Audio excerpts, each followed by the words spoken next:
Welcome to the IIIT podcast. This is our 10th episode and we have Professor PK. So, how has your day been? Day. Okay, so let's do the professional part of the day. 10 o'clock from 10 till 1, multiple research calls with students, both internal and external. Lunch, back from lunch, again, some catch up with some alumni actually. Catch up with some alumni. And then again, research calls. Then now students calls, and then now I'm here. Okay. So, how has IIIT welcomed you till now? Because you've been here for a while. IIIT Hyderabad. How's that been?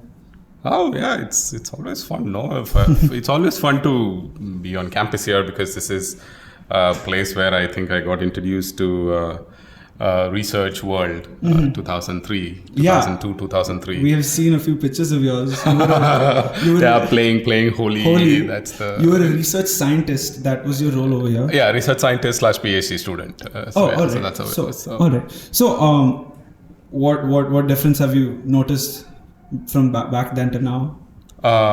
Difference in terms of campus, I think there are more buildings now. Of course. And the number of students have increased. I think the first batch students I knew were like 50, 59 or 45 or something like that. Of course. Okay. So that's the level of first. Now I think it's like 250 or something like that. So that's the big difference in terms of students. But I think mess food has changed. For the better or the worse? I think the menu is more North Indianish now also. Whereas then it was, I think then it was only one mess anyways. So we had only one mess. Was it just Gautam? Actually OBH was the first one. The building OBH was already there. So Gautam came a little later. But yeah, mess, I think I remember eating mess food then, and now it's very different. And it's become better. So the 25th anniversary celebrations have begun. What are you looking forward to over the next couple of months, years maybe? Yeah, I think thankfully I got recently added to the Alumni Affairs Committee of the campus, which I think is, I'm going to use that vehicle to connect with a lot of alumni of campus for the 25-year celebration. So hopefully we'll be able to do some interesting things. I think it's a great time. As we've been talking about also, right? Institutes are measured by hundreds of years. 25 is nothing in that sense. Yes. But as an institute, we have played a decent role for the last 25 years also. We should celebrate all the good things that we did. Yeah, we've climbed up pretty quick for being such a young institute. Yeah, I think interesting model also, right? Yeah, because we're one of the few research-centric institutes. So you are very well known around campus, across the student body for your avid presence in social media. So how did you find yourself in this scenario? Because typically we don't see professors here. Okay.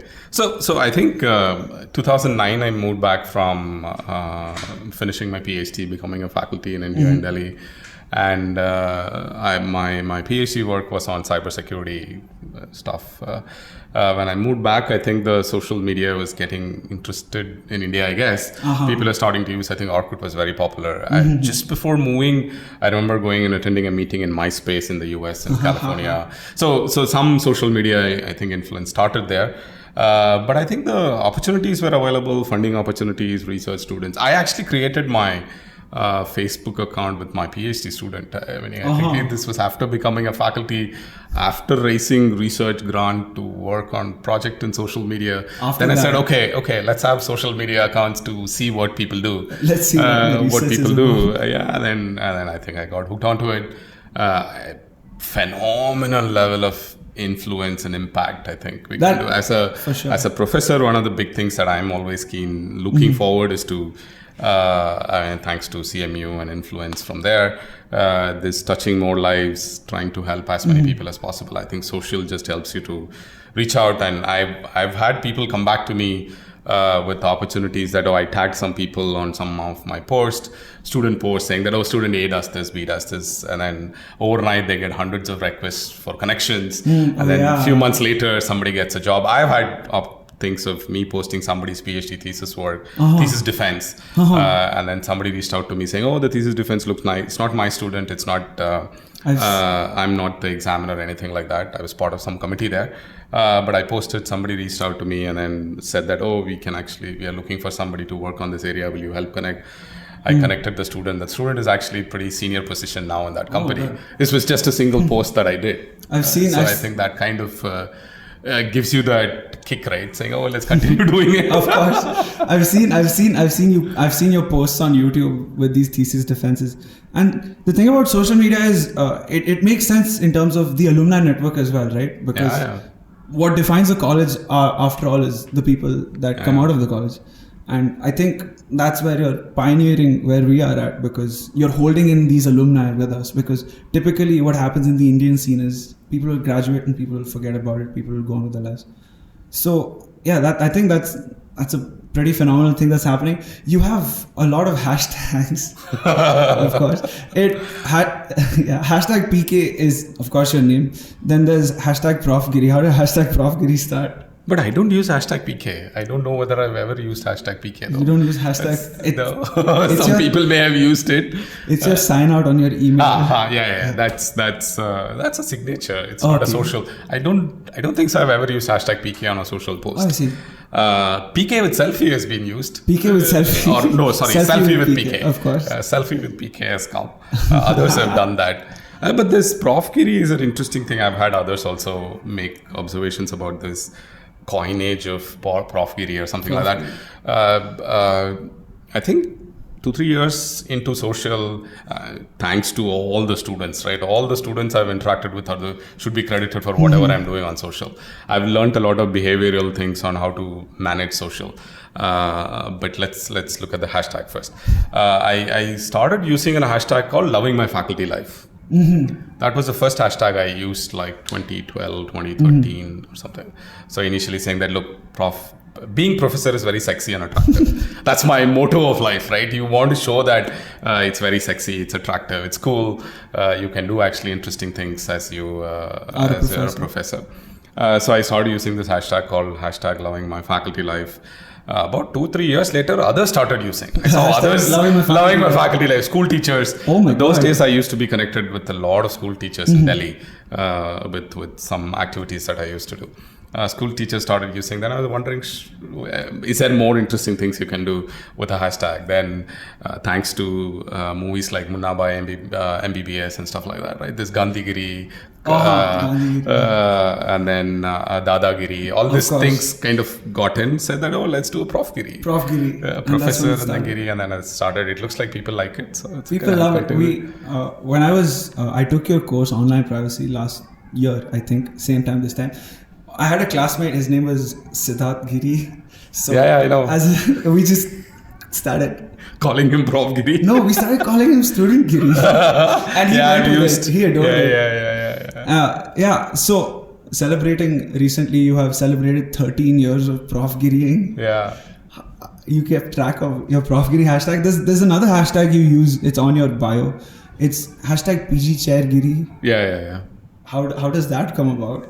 So I think these kind of hashtags is just representative of what I do, right? I want to just and initially the reason why I started using these hashtags also, given my sort of say research or work that I do is on social, I could actually easily collect this data. So if I want all the hashtag Prof Giris to, I've done this before. Take all my tweets. I see analytics of my own tweets. So who's the sort of say person consistently liking my post, who's the person who's consistently retweeting my tweets, all that I kind of look at. So and therefore only these hashtags I create. PG Chair Giri, recently I started as a PG chair role on campus.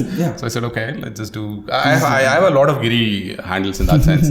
Prof Giri, PG Chair Giri, ACM India Council Giri, Senate Giri. I'm on a Senate of few. Yeah, Senate is the academic council of campuses. We have our academic council, right?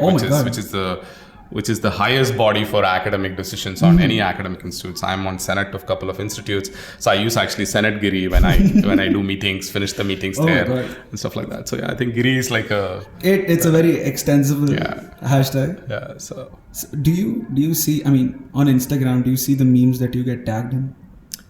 People have actually sent me some posts, but I don't know whether I get tagged though. Because if I get tagged, I should get a notification. I don't get any notifications, so which means all notifications I would have seen. Yeah, So I think they just use #Profgiri in the meme, so you'll have to look up the tag. Some at some point in time, people have sent me some things. And I think in IIIT there are these two meme pages, right? What I don't own the meme page. The third eye, and then the third eye dank or bank or something like that. Of course. I've seen the post there, but I don't know whether I seen anything particular about me. But I've seen the general memes, and I see general memes about campus and stuff.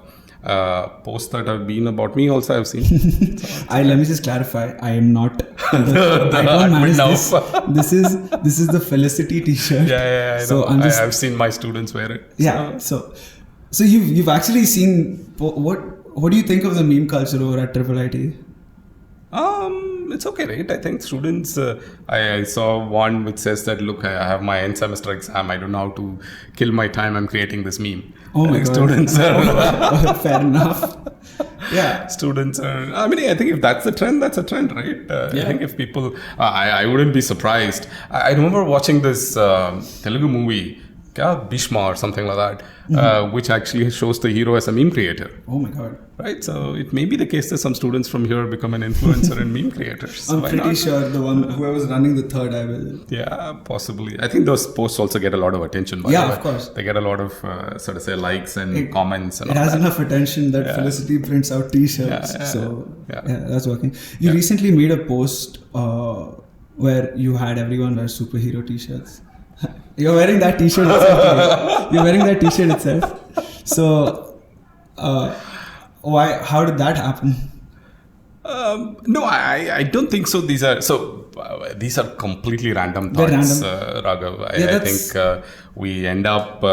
So one thing that happens is that I probably think of some of these ideas and then try seeing whether it works, talk to some people, it's nice. So that's all. I've done this superhero t-shirts for last 5-6. Wait, it happens every year? Not every year. Okay. So I think I did one in Delhi like 5 years before or something. It worked. People liked it. But I think the fundamental reason is to connect with students, right? Yeah. The point is that I think these are the things that the generation that you are part of likes it. Right. For sure. If I can't do that, then I will not be able to connect. No, I can. You'll start seeing me slightly outsider if I'm not even with the t-shirt or things. It's not insider thing, but still there's some little bit more connect than a normal. Sure. I think a professor. This thing. We do a lot more other things, right? I've gone and done bowling with students. I play tennis. I play badminton. I play a lot of games with students. So I think that's just to understand students better. I think the memory, if you look at some of the alumni that you talk to, I used to play with tennis with a student who's now PhD final year or last year or something like that. And the things that we talk about when we speak now are not the projects he did with me. We talk about the tennis that we played together, right? So I think it's just bonding and nothing else. Fair. I don't think so. There's anything other than that for bonding and superheroes. Do you think this has affected some of the student interactions or professor mindsets outside of your scope? So other professors, other students. Impact of what? The impact of your engagement with your students. So impact in terms of I don't know, the bonding that you create out of playing badminton or tennis. No, I think I've seen. I don't know that, right? I don't know how other professors do and not do. I don't know that, but I know that people play with students. Faculty play with their students. These playing between. I also play with faculty, by the way, not just students. Of course. I play with faculty also. I think these are all creating bonds. I'm sure it's having some people are doing it. And I remembered you sent us on a treasure hunt to find when your birthday is. It's in the class. It's in the class, of course. Yeah. For someone who's so present on social media, why is it so difficult to know when you were born? And will you tell us your birthday now? So people can find this video and go through it to figure out when your birthday is. No, but I don't know whether that's such an important thing to know. I think it's easy to figure out, not the exact date, but roughly. exact date is harder to find. Harder to find. How relevant it is. I mean, so I think that's the way. So, for example, you started social. I said earlier, and then I moved away from it. My social media presence is very different from an average social media. I don't consume at all. You don't consume anything. I only post, forget. Mm-hmm. So I even learned from one of my PhD students very early in the game this. Post, there's a feature called stop notification. Mm-hmm. I do the post, I immediately do that. And stop so I don't see any of. So when I do the next post, or when I go back, when I wanted, I go see what's the sort of say interactions, people comments and stuff like that. Mm-hmm. So therefore, I think I have a slightly different behavior on social.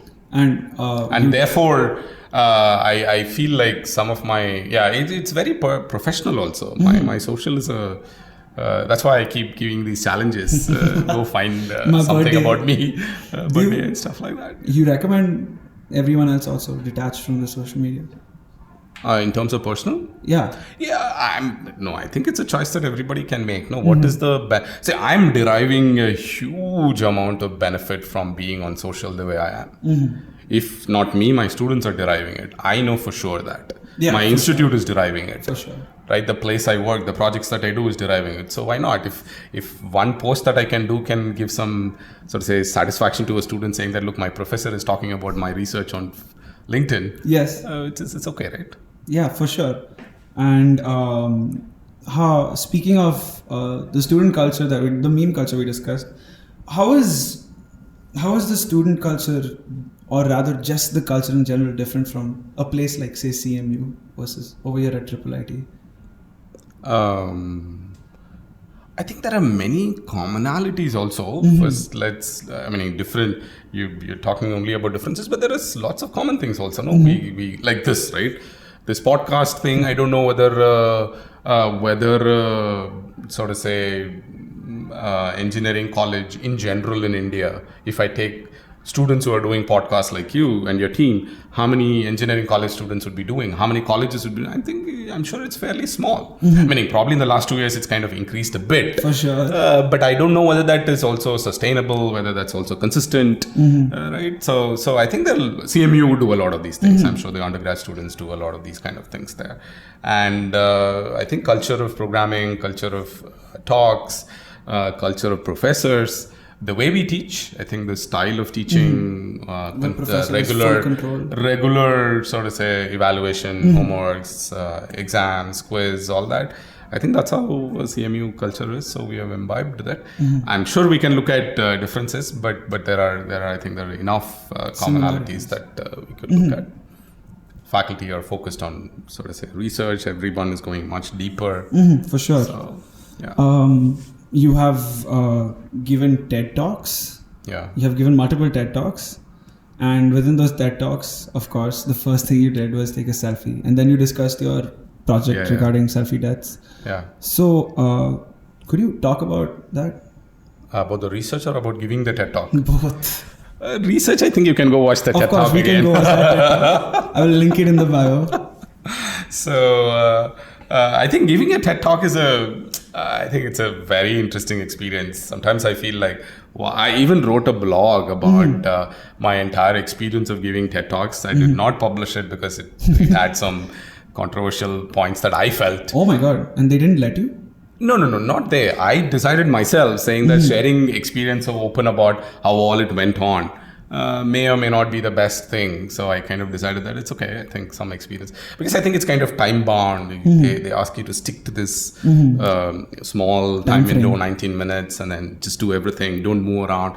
I think it's kind of putting a lot of, sometimes I feel, it is kind of constrained on the speaker, but I think TED Talks are the kind of level of impact that it has. It's very high. It's a big brand. I think giving a big brand, and thanks that I've done multiple times. And again, actually, one of the hashtags that you did not refer to is something that I will come back to this one. There's a hashtag called Strength of Well-Wishers. Strength of Well-Wishers. So that's what I will credit it to many of the things that I do. I think these opportunities that I got for my TED Talks and all are random people thinking that I'm one of the candidates who should speak.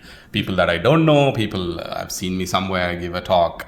People have interacted with me. They felt people that who found you through social media. No. I think these are people who may have found me even with the other connections, friends connections and stuff. But my hashtag Strength of Well-Wishers is another common one that I use, because I think I strongly believe that majority of the things that you are referring to or you're talking to me is not because of me. Earlier I said about students. Now I'm saying slightly beyond. I think it's our accomplishments or a summation or of the people that you're kind of people who think good about you. I don't think so. Yes, of course we have to have some incentive. level of sort of say capabilities, intelligence, all that. But I think more so it is because of the people who think Strength you of are Well-Wishers. good. Strength of Well-Wishers. Speaking of blogs, you have recently decided on picking a book every time you travel and then writing excerpts on your website. Yeah, travel, that is recent, but reading a book and writing a blog has been there for many, many years. So that's there on the Precog blog. Yeah. And the Precog blog has multiple other things. So you have, you do photography? Yeah, I used to at least. You used to do photography. You recently put up that you purchased a new camera. So I'm assuming you're still in that ballpark. Yeah. No, I think I think grad school, thanks to again, life in CMU. Another hashtag that I use again, let me just continue using proud CMU alum. Right, so that's a hashtag here. I think places like CMU just change you. One of the things that I definitely picked up was this photography. I used to be part of the photography club there. I used to have access to the dark room, go print yourself, clean yourself. I did all that, the old camera. They used to put a cloth and take pictures. We used to have a lot of sessions there about all these cameras and everything. But as life moves on, I think the sort of it may look filmy. No, I think it is also about my photography interest became capturing my family's pictures, kids' pictures, and then it's kind of went in that direction. That's all. So, I mean, coming back to the whole TED Talk thing, I also very recently discovered that you have been on Doordarshan. Yeah.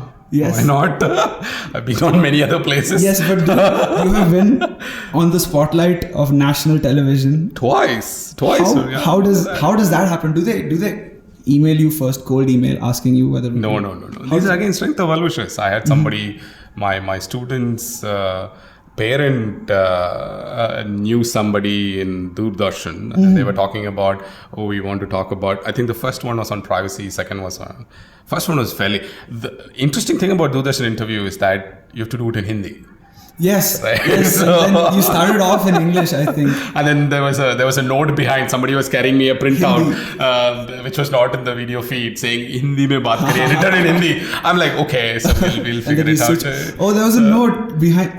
Somebody walking like who's not in the video feed, saying that please speak in Hindi mein baat kariye. Oh, Hindi mein likha tha. So then I started speaking. My Hindi is anyway Tamil accented, American influenced. It's still a little bit Hindi. Very legitimate Hindi. Yeah, Delhi influence. But yeah, Ted, Doordarshan is massive impact. So when I was doing the live thing, my parents in Chennai were sitting and watching it. My in-laws were watching it. God. They had messaged people saying Punnu is on TV, please watch it. No pressure. So therefore, I think parents don't get to see the Facebook feeds, right? Yes. They don't get to see the TED Talks. I don't know whether my parents would have watched the TED Talk ever, but I'm sure they would have liked the Doordarshan thing. This is a very abrupt change in topic. I'm sorry, but what do you think of the dual degree system that we have here at IIIT? No, I think I actually have been. So one of the strengths of IIIT Hyderabad is a dual degree program. I think it is just for me to think about my experience before IIIT Hyderabad, right? A student coming and joining you at when they finish second year, and moving into third year summer, post second year summer, so post second year summer, post third year summer, post fourth year summer, and all the 3 years attached. That's like a lot of time somebody could spend on something and do interesting things. I think that and it's very evident also, right? Our research output is mostly driven by the DD plus undergrad students compared to other programs that we have. So I think it's a phenomenal design. In the larger scheme of things of institute, I think dual degree is a fantastic design. And how did you, again, a random abrupt change of pace, but how did you come up with the name Precog? Oh, Precog. The name. So this was again, there was a question on Quora which I answered. So I think the answer is already there. Right. But I'll repeat a version of that answer. This was 2003-04. During PhD life, I still watch a lot of movies. So again, influence of free. So at least in the US, you can in the Carnegie Library, you can order for any movie you want to watch from the library online system. Go to the library, and then they will ship it from anywhere in the US, keep it for you. You can go check out, use it, and drop it anywhere in the US also. But I used to drop it in Pittsburgh itself. So I used to, when the semester is getting to the end, I used to add a lot of these kind of movies into my list of things on the library, order them. When the semester ends, just today I think it's called binge watching, but then I don't know whether there was a binge watching word, but watch it like back to back and stuff. So in that set of movies, I ended up watching a movie called Minority Report. Tom Cruise, Minority Report, 87 or 84, 90s movie, I think. That movie had a character called Agatha. So I even have a award called Agatha within my students. So which is the character, the movie is around the crime that happens.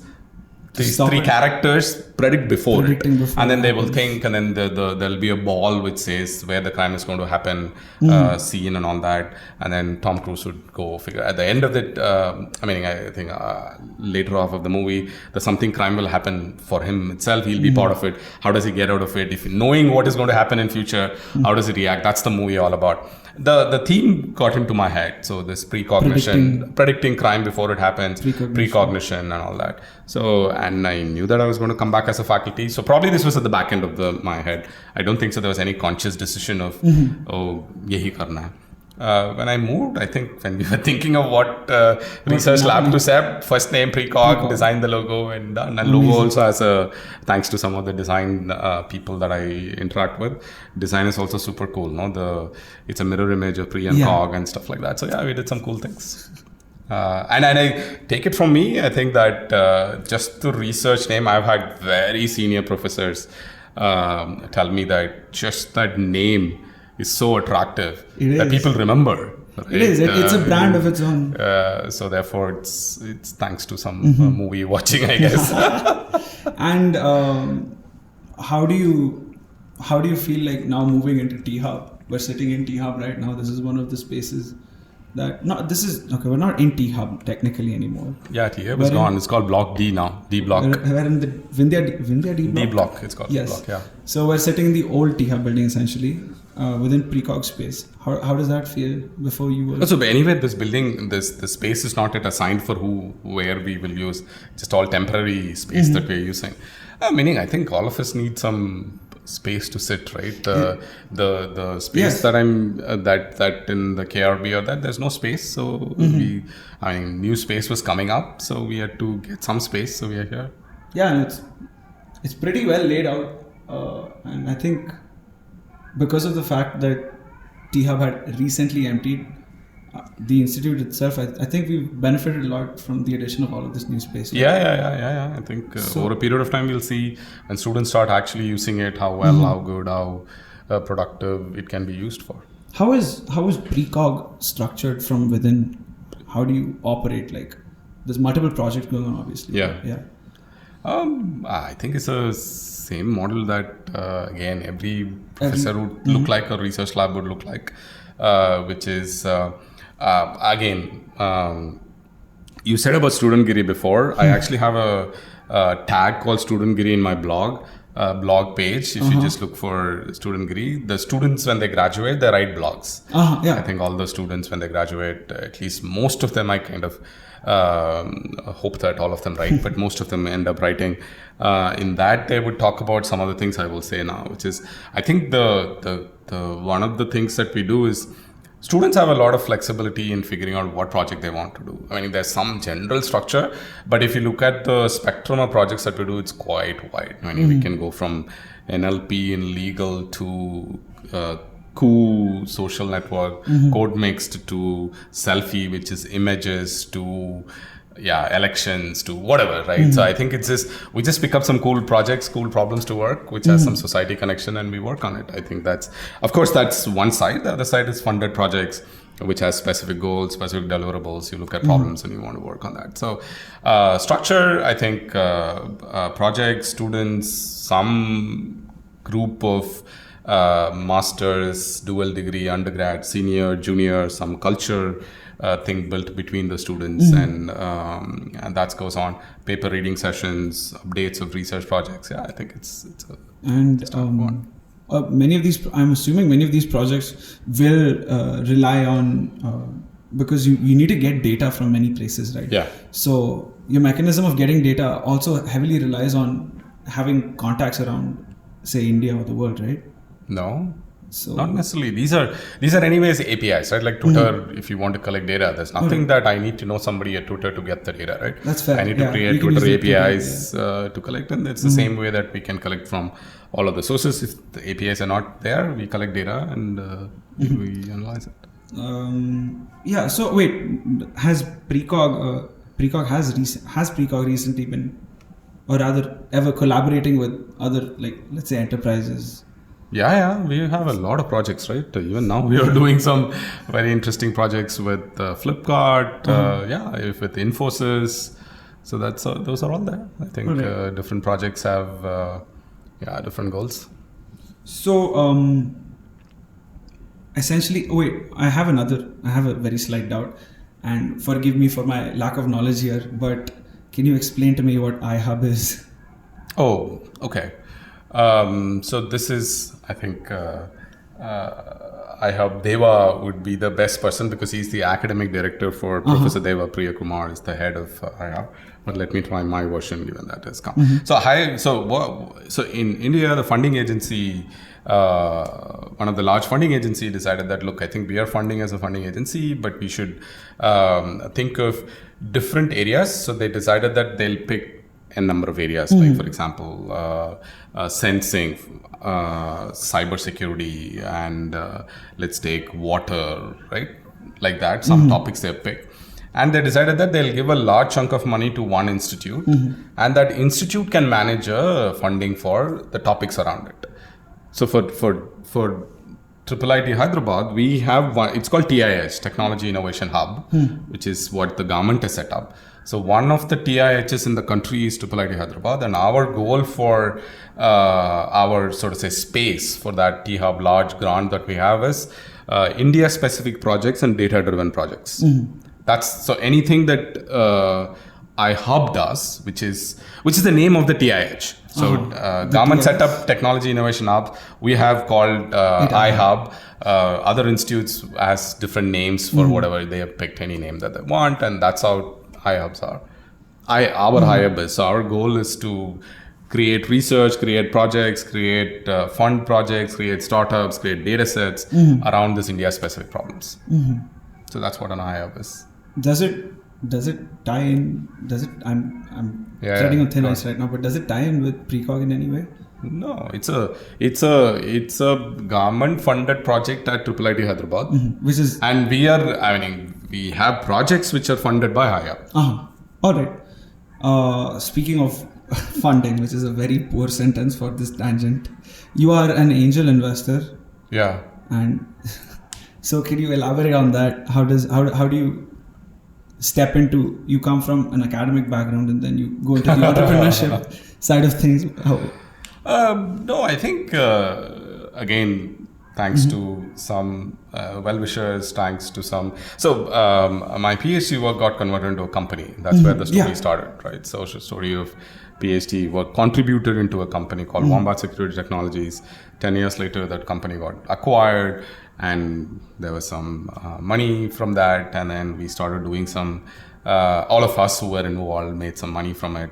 And at some point in time, we thought that we should try something interesting for sort of say getting... in that 10 years, which is 2008 till 2018, I'd done some startup with my own students. Backpack, visitors, find a way. There are like multiple startups I did with my students, and of course funding is a critical component of many of these startups that we do. And so when we thought, okay, small, but we can start funding. And I've been very careful about looking at the companies that I want to fund and how to fund and all that. Thankfully, I did one funding, and then that company also went on to get the Shark Tank funding and stuff like that. So I think I was very lucky. Again, strength of well-wishers, I guess, right? So I funded this company, and then the company is doing pretty well. They were here recently. I met with them. Yeah. You've also recently been involved in IIT Madras. They just opened up a Robert Bosch Center for Data Science and AI. Can you tell what your involvement there is and what the center is essentially going to be? I think again, the center head, Professor Ravi Balram, would be the best person to speak from IIT Madras. But let me tell you see, as a faculty, right? I think important component of faculty is also getting multiple institutes to interact together also, right? I think in the process, it's not the institutes. I think I'm by institutes, I meant the students interact, faculty interact. So this is Robert Bosch Center, where they are, as you rightly said, AI focused. Recently, I got added as an associate researcher there, which is where you can actually officially work with the students of IIT Madras on projects and interact with the faculty and all that. So I've done 2 trips already talking to the students out there, and we're figuring out what project we can actually do together. Yeah.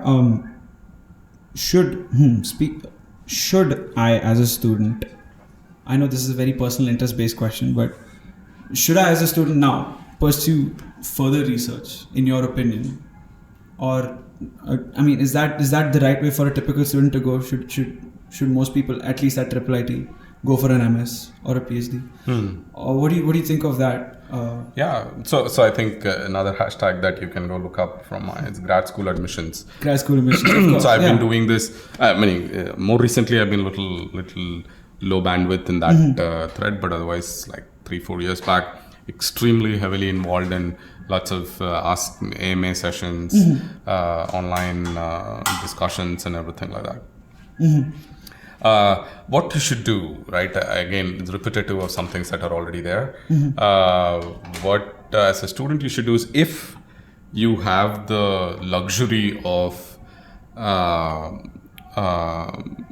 parent support and support from somewhere, so that you want to get another degree, because I think it's very evident that just with the BTech, it's going to be harder to do a lot of things later in your life.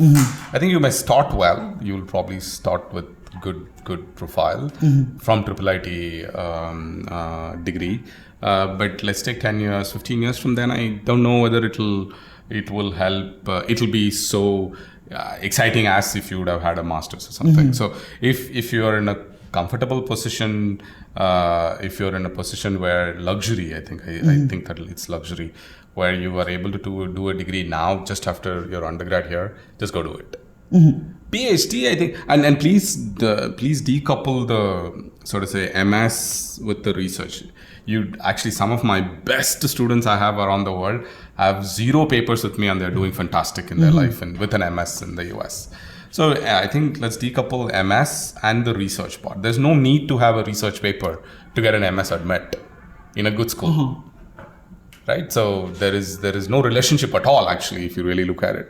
Only for sort of say fully funded research programs you need, but that's only like few programs in the world anyway. So you just skip them and then go for an MS, which is non-researchy in that sense. So I think this question comes back again and again. Do I need a paper to get an MS admit? It's not. It's not. That's not true. You have been going around giving AMAs regarding grad school admissions.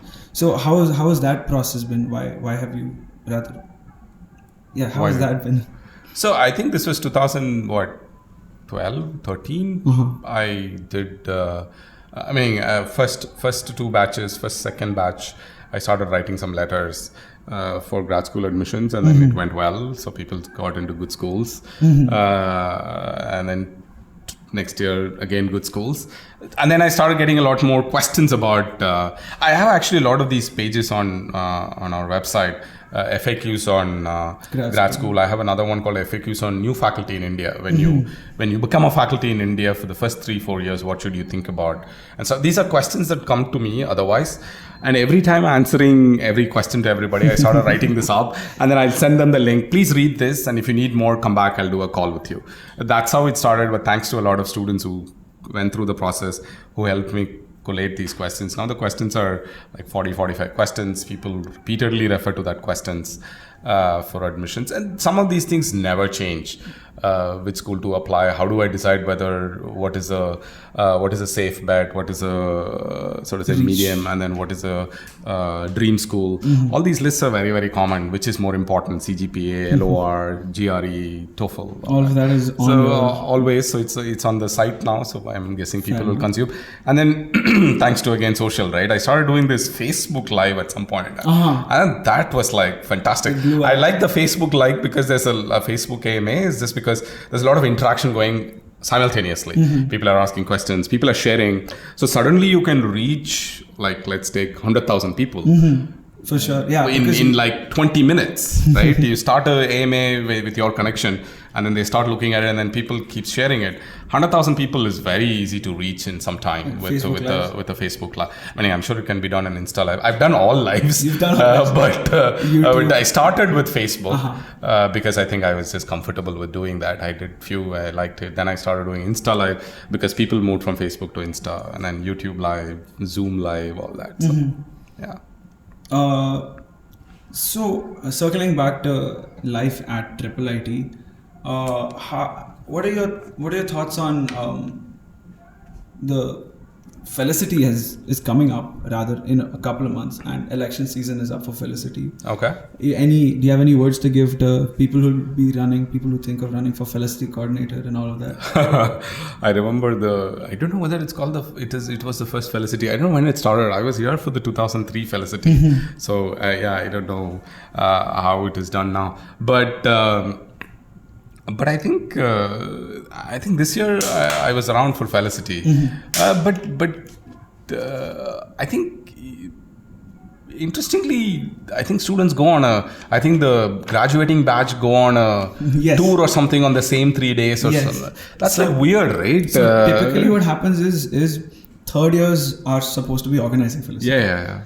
And the fourth years, those are the 3 days you get as a straight continuous holiday, because I don't know how that comes about. I don't know how that happens. Yeah, this time when we were attending, this time I was there, and then there was like very less number of people, and then when we asked, and then they said, "Oh, the whole batch is gone." Yeah. But then shouldn't the fourth year batch be here? You don't organize it, but enjoy it. No? That's the last year that you have. Makes sense. But I don't know. This is just But also, for the people who are running for the elections, I will recommend to them to change this policy or change the policy of letting the fourth year go for keep them in. Right? Yeah, I think this because the first years must have just come in. Yeah, this year the difference was the first years had the first half of the semester online. Yeah. So that's why first years weren't also there. Yeah, first years were not there. Fourth years were not there. Third years are running it around. Yes.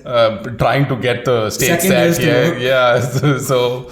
And second years are just there, no? I mean, I think second years may be struggling with the courses because second year is one of the hardest, so to say, part of your curriculum. Yes, second semester is probably the most hectic typically at IIIT. Yeah. 2-1, 2-2 is generally hard. And And that is when you organize Felicity also. Yeah. And 2-1 is also very early to organize. No, I think the committee should be 4-1. 4-1? Yeah, because you must have gained. See, because 4-1 probably, 4-1, right? I mean, placements, engagements, you must have done your summer internship, PPOs must have come through. So you're anyway much more lesser, unless you're doing grad school, which also is okay. It's true that 4-1 students are a lot less culturally busy. I mean, are a lot less busy than 2-1 students academically. But I think the reason why 4-1 you no longer do it, you no longer get to Felicity is because you've been doing it for 3 years in a row. But that's an assumption, no? That there's somebody got into first year. Because I would assume that first year students here are just 1-1, you're still figuring out what's going on. You're participating. No, and also this independence that you got from home, hostel life, all those things must be going. I don't know whether a 1-1 is even participating. Participating may show up there. But 2-1, you would have... 2-1 must be struggling in courses. 2-1 is academically struggling. So therefore 1-1 is gone, 2-1 is okay. 3-1 you must have... 3-1 is little free, so you will start getting into elections, all this. But then where is the experience coming? I don't see the experience, right? If I don't have a 4-1 there, there's freshers who are doing it then. That's true. That's true. Fourth year, I suppose fourth year should be more involved in Felicity. I don't know. When I heard about this all going at the same time for a tour, I think that was something I thought that I should highlight. Also, there's a batch trip happens typically at the end of your third year. So I don't know how that happens. What about your thoughts on other things, student-run things like student-run clubs and things like that? So, for example, we have a music club, open source development group, a photography club, and all of that. At least I haven't come across a lot of these clubs. I inquired about reading club when I moved. I said that, look, I read, so can we just do some reading club? A reading club. And then I found that there's no reading club. There's a literary club, and then there's a... very different. And then they talk about only philosophies. I have one student now who is part of it, and then he tells me that we talk only about anime. And very different types. So there are many. It's okay. So, but the clubs, I've had students who are part of dance club. Last batch students were very active in dance club. Music club, there were students who were very active. So I think clubs are okay, but I think always, right? As professors, as campus life people, we would like to see more. And I think faculty are also not aware of many of these things. I don't get any emails about any of these activities. I don't know. Only when Ganpati comes, there is an email. Because when I was a student here, I used to watch a movie. There used to be a movie night, Thursday night or something. Screenings we used to go to this India, SH1, SH2, like 1 rupee or 2 rupee for entrance. And then we used to watch... Wait, they charged you money for movie screenings? But those days we have to go buy the CD, right? Buy or rent. And then to play it more than number of X people, you have to actually rent it. Sense. So I think that there was a cost for the rent which they were covering. But CMU took money from me for every movie I watched. Oh my God. $1 again. $1. But that I think is fair also, right? Students are putting in efforts. My guess is it's all because of this CD thing or a Netflix account thing and stuff like that. So, but clubs I think could be much more friendly to the faculty also. That is something that people from our side in the clubs have noticed as well. I think there's a lack of reaching out to faculty, and there's a lack of us asking for involvement in the first place. So how do you recommend we go about that? Find out what people do. Now I'm sure if 20 of you sit together, or let's take, I don't know, total number of people who are involved in clubs, let's take 100. All put together. All of you must be part of working with some faculty, because no student here, like probably every batch will have like 10% of the students who are doing nothing, right? BTP, everybody has to do something. So there must be BTP, there must be honors, there must be dual degrees. Everyone is working. Everyone with the faculty. So you would guess something, you would have figured out what the faculty likes or don't like. So come up with a list and say that who's sports, who's club, who's literary, who's fashion, who's... I can guess some people who will fit that. So I think the effort should be is to make separate request. I think if you send it to all faculty, nobody is going to pay attention. First, that itself does not come. I don't see it. So make this list, get those students only to go talk to them. If let's take, I have a student who's working with me, he or she understands that I play tennis, ask them to come and talk to me, sports club, right? Somebody does music, go get the music club people to go talk to the professor saying that, look, we have this, all that. So I think that would help. But the other question that you want to ask also, should you have faculty involved? Where does the line come? Because I've been part of like philosophers lunchbox or something like that in the earlier places. But yeah, I think you want to have the independence of doing whatever you want to do as a club. Also, every time a faculty shows up, it's also like, oh, why? That's not true. No, every time I think once in a while it's okay. I think every time, I don't know whether I want you to be there when I'm doing always a faculty stuff. That's true. Okay, so that's fair. Yeah. So we need to spend a little more effort reaching out to faculty. And apparently they're not getting our emails. So that's something. But you're not even sending it, I think. So it's not like you're sending it and I'm not getting it. We send a lot of emails. I don't know why they're not reaching. I suppose we do. But my guess is that there must be a coordinator, which is a moderator, there's an email moderator who probably decides that this is only for the students. Students, possibly. Things like that. Possibly. So I think if there's anything you want to bring up, you can. But from my side, I think this will be it. Okay. Yeah. I think if what all did we cover? We covered. Did we cover all the great hashtags? Yeah, we covered a lot of hashtags. Strength of well-wishers, Giri, stuff, Felicity, projects. I think books. Books reading also is. I definitely think that I would be very, very keen to talk to people who are reading books on campus. Exchange books. I did not finish my thought there, which is reading club. I wanted to just show up in the room, tell them what book I'm reading, what the book talk about, or what book are you reading. Exchange books if possible. Probably my genre is very different from what the student genres are, but exchange books, exchange some summary of the book. Like for example, my recent book. 2 books that I read, I'm like, one book is very high in my recommendation list, The Alchemist, I read recently. The other one is Will Smith. Now I'm reading a book called The Indian Summer on Independence of India. So it'll be fun to talk about it. And I would also like, for example, I did this once during COVID time with some students. I really did not know that those kind of genre of books existed, which the younger generation read, which is like fantasy crimes, and whatever, right? I was like, wow, that's like really, really different. It's just only learning for me, but I'm sure students can also pick up, and the habit of exchanging books, exchanging thoughts will come. But, I don't know what happened, what goes on around in the literary club, but I suppose I'm pretty sure they will be willing to accommodate some sort of either reading subclub or maybe the student community really. I'm pretty sure, because I know a lot of people who are readers who share their thought with you that there should be a group of people who just meets up and discusses the books they've been reading. I suppose it'll come up pretty soon. Hopefully this pushes it to happen. This podcast will push them saying, students, whoever are interested, reach out to me. I'm happy to actually help start the reading club. There's one. I think there was one professor who was in association to the gaming club. Aftab sir was in association with the gaming club. So there's like clubs that are sometimes associated with professors. So perhaps you can take up the reading club. Yeah, why not? I think if there are students who are interested, reach out to me and we'll figure it out sometime. I suppose that's it. Okay. Right. Thanks for having me. Thanks for watching the video. Sir. Yeah, thanks for having me on the podcast. Yes. Good. That's it. I guess we will cut whenever we want to now. Yeah. Do we clap at the end? Yeah. Let's clap. All right. Good.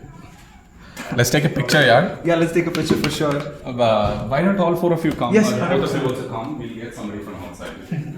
I'll go get some from there.